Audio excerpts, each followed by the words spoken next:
If there's one thing that I wish more people told me in my 20s is that they can be very beautiful, but they also can be very frustrating. Even though a lot of people say you should enjoy your 20s and you should have fun and be free, a lot of times they can actually end up feeling like pressure. Pressure to choose the right career, to know exactly who you are, what you want in life, and being able to make the right move without making any mistake along the way. So it's kind of like you have to be at the same time both carefree and having fun, but also build something meaningful for the future. And when you don't have this clarity on what it is that you want to build or who you want to become, it can get very frustrating. So, in this video, I'll be sharing some of the biggest mistakes that I made in my 20s and the lessons that I learned from them. I've spent most of this decade learning, growing, developing, healing, breaking down, and building back up again, moving countries, building business, getting education, and trying to build meaningful relationships at the same time. And through this whole journey, I was slowly learning how to live my life instead of trying to fix myself. And I'm hoping that this video helps you to feel less alone, feel less like you're broken or something is wrong with you, and helps you to embrace the next step in your journey. Because feeling lost in your 20s doesn't mean you're failing. Sometimes it means that you're in the middle of becoming someone you haven't met yet. So let's get into it. First mistake was thinking that I had to make the perfect decision. And I feel like there comes a lot of pressure when you are young of knowing exactly what you want to do, what kind of career you want to have, what you want to do for the rest of your life, what kind of relationship you want to build, where I feel like you can feel so much pressure of making the right choice and you have all these potential futures ahead of you and in front of you that you might end up feeling stuck and maybe even make no decision because making a choice feels scarier or more risky than not making a choice at all. But not making any choice is making a choice. And actually not making a decision keeps you stuck the longest because you stay in the same patterns, in the same rhythm, in the same behaviors where you don't really experience anything new. And you might actually just be experiencing less or even isolating yourself or limiting yourself and the experiences that you can have. I think what helped me was just making decision that feels right in the moment because even when I decided to go study psychology, I I would do extensive research and I applied to schools. I got in budget place and I studied first year in back home in Latvia. And while I was studying, I learned about sports psychology, which you couldn't study in Latvia. So I went on to explore, find a career consultant who would help me to apply to different universities. I talked to a lot of professors in universities that I was thinking to apply to. I would reach out to people that are students to find out if they were able to get a job while there because I knew that I would have to be working on the side of the uni. Did I know which one would be the right decision? Not really, but I think the key really was to just make decision and go with it and not to overthink it too much because if I would think of making the perfect choice or having the perfect conditions to go, there's no way I would have gone. By the time that I went to UK, I had never been on a plane. I had never lived by myself. I did not know anybody in UK.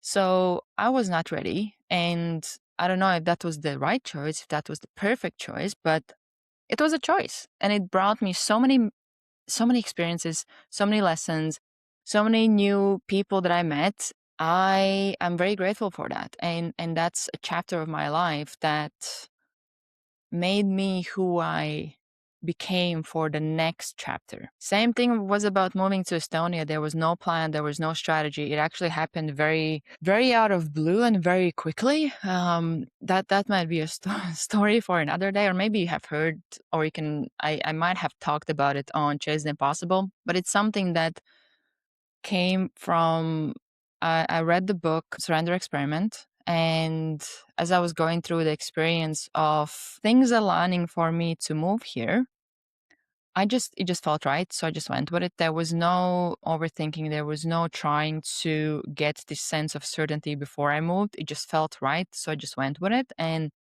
there's so many great experiences that have come from this where I got in endurance. So I have now done 5 half marathons, marathon, half Ironman. I played 2 seasons basketball, amateur league. And there's so many new people that I have met, new experiences that I have had that have come with this chapter.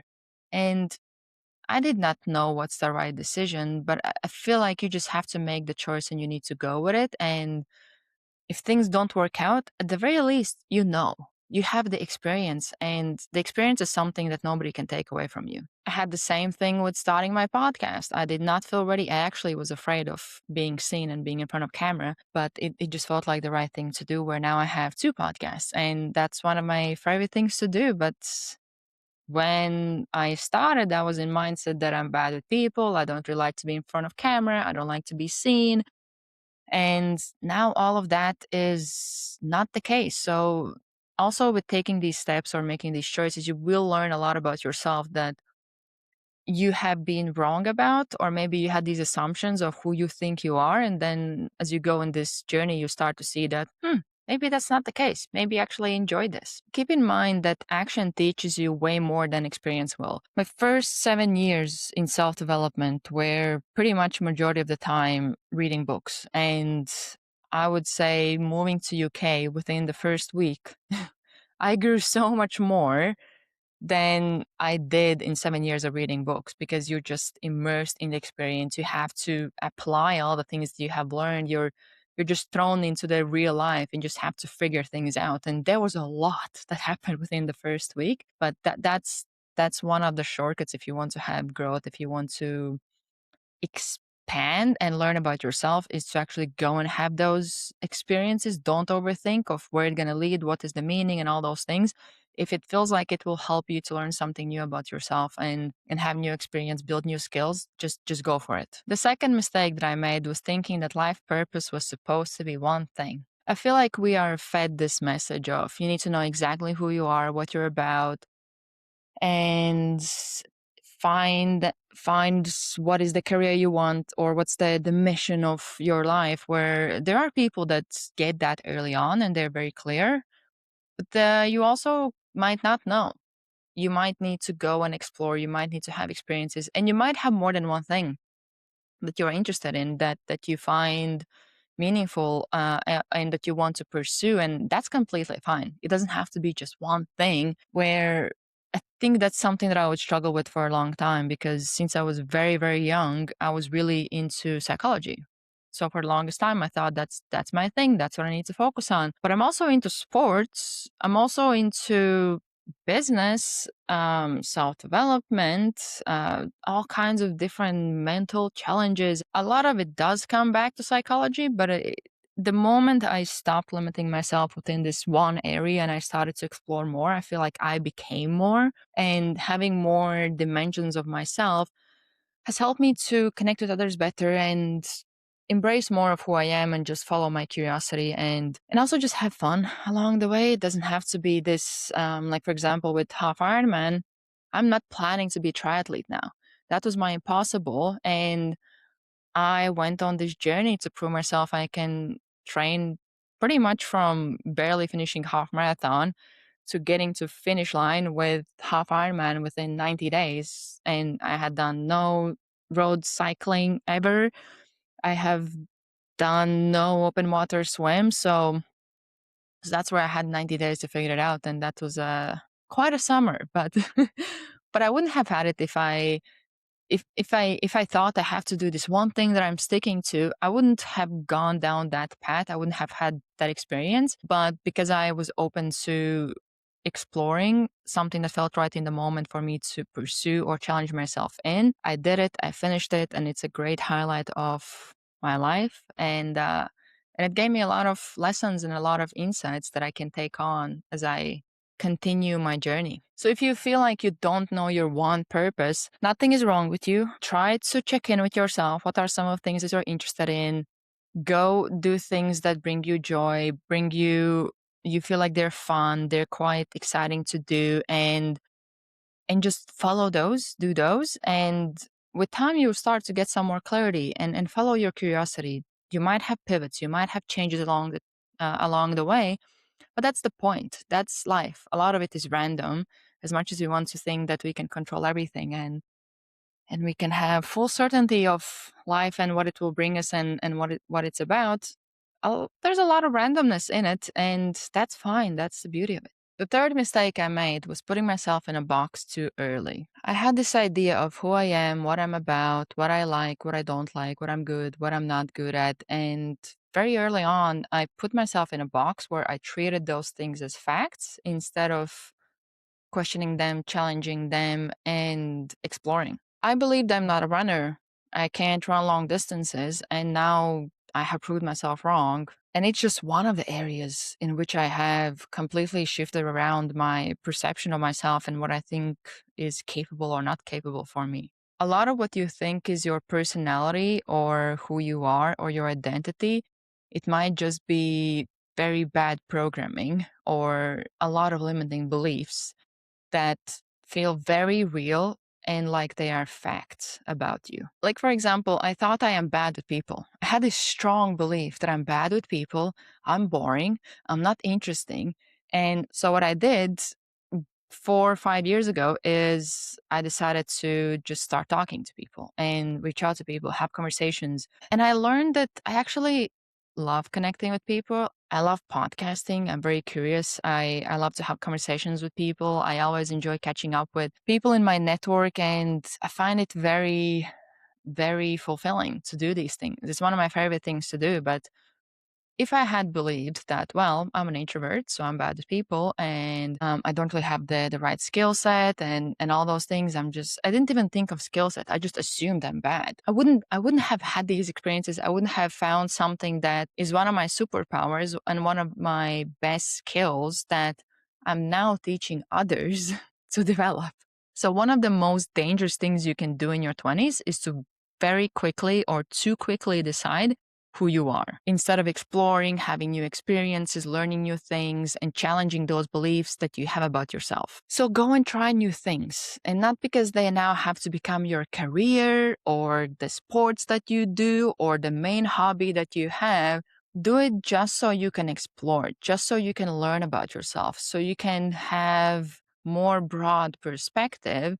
And with that, you will get to know yourself better and you will start to step out of that box of assumptions, limiting beliefs, and all the things that you think are true about you, which might not be. Mistake number 4 was confusing self development with living. This one took me a while to learn.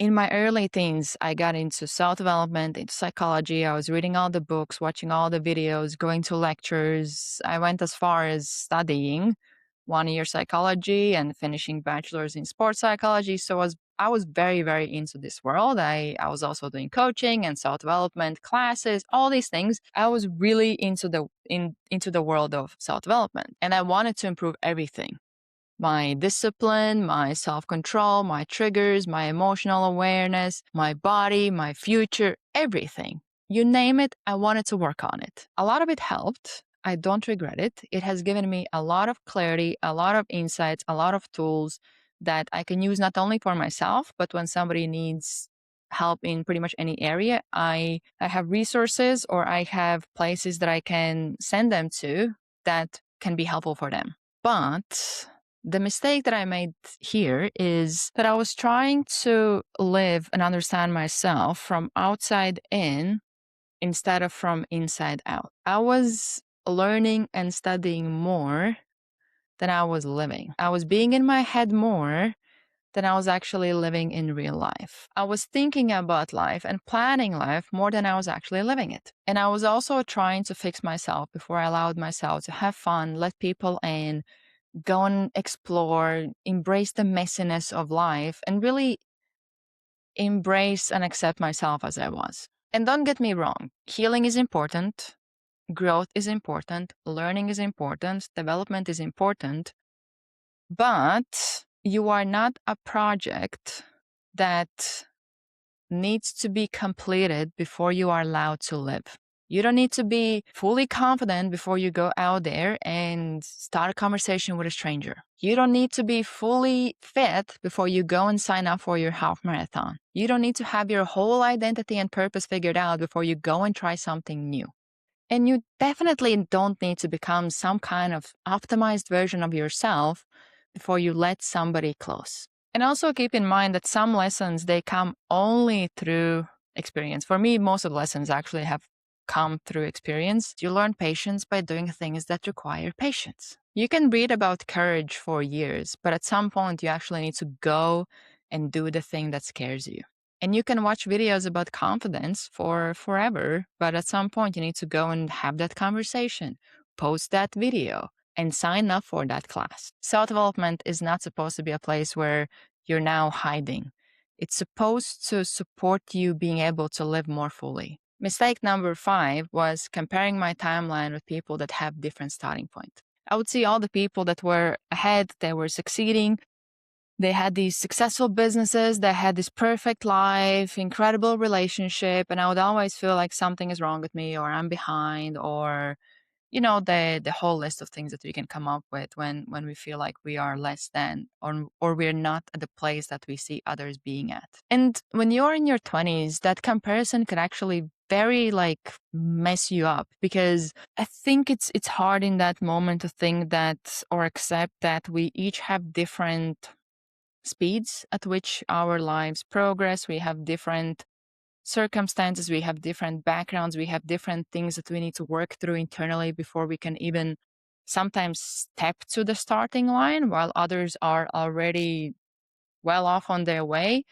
So I think the one thing that I wish I had was that I wasn't too hard on myself, and I gave myself more compassion and more grace, and just was kinder to myself for being on the journey that I was in, and even pat myself on the back for all the work that I was putting in myself. I was working so much on myself. And I think through that comparison, I was actually blind to the growth that I was actually experiencing, because I was too focused on the gap between me and others, or me and the version of me that I wanted to be, that I completely dismissed the progress and the growth that I actually was having.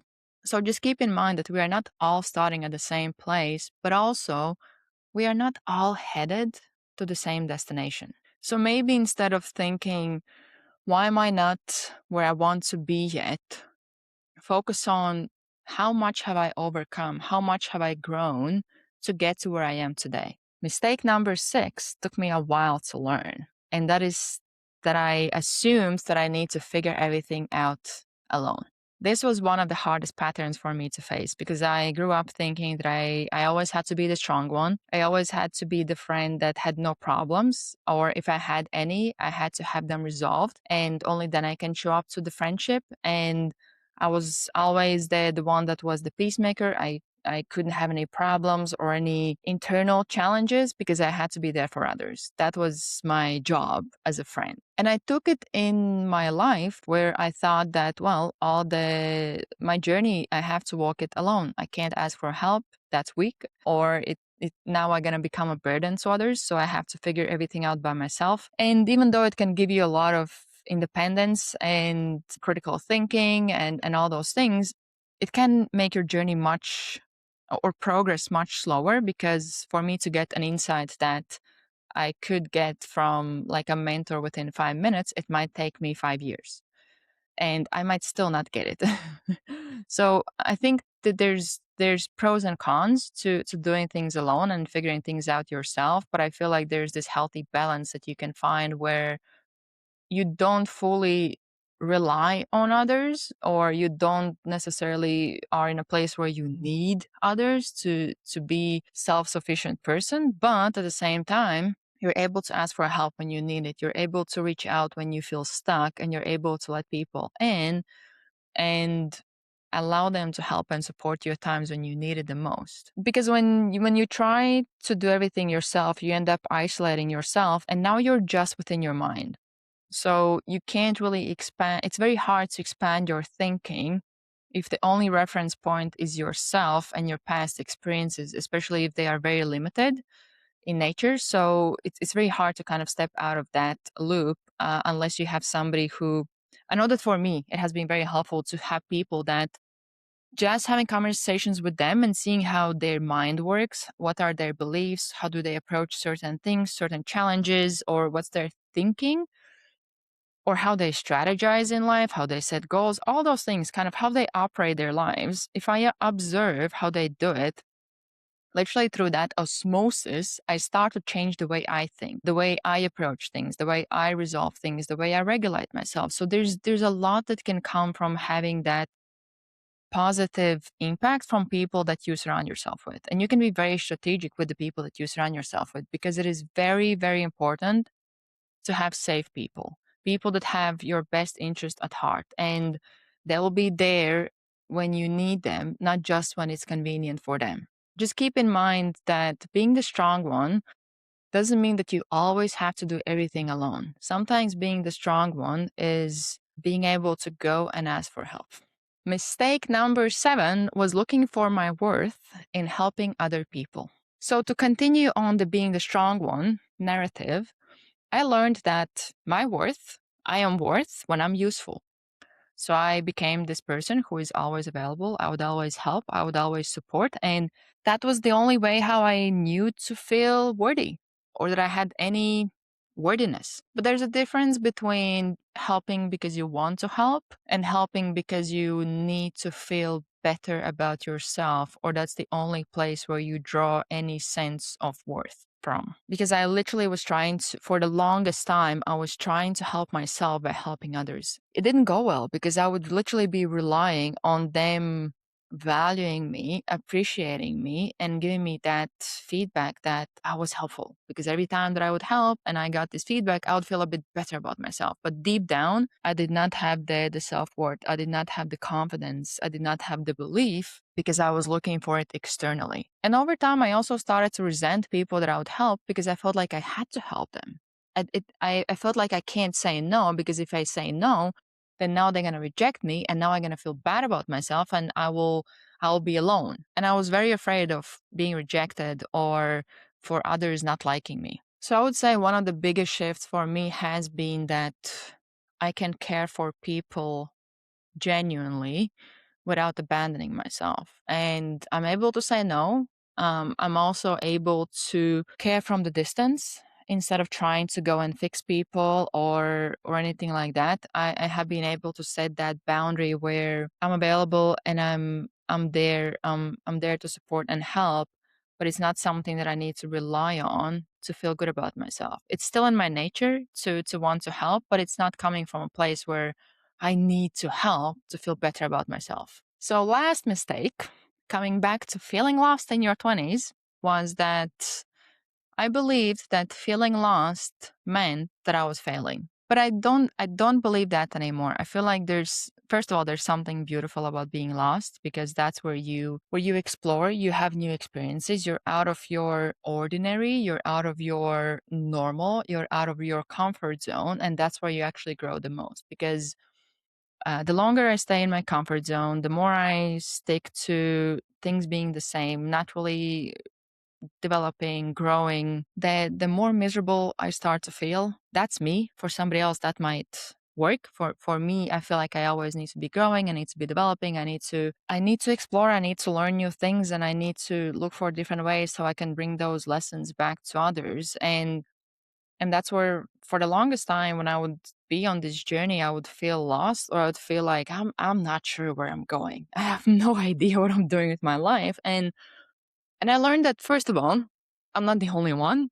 I have had many conversations with many people about having very similar experience, but also that's okay. You're meant to explore. You're meant to do something new. You're meant to learn.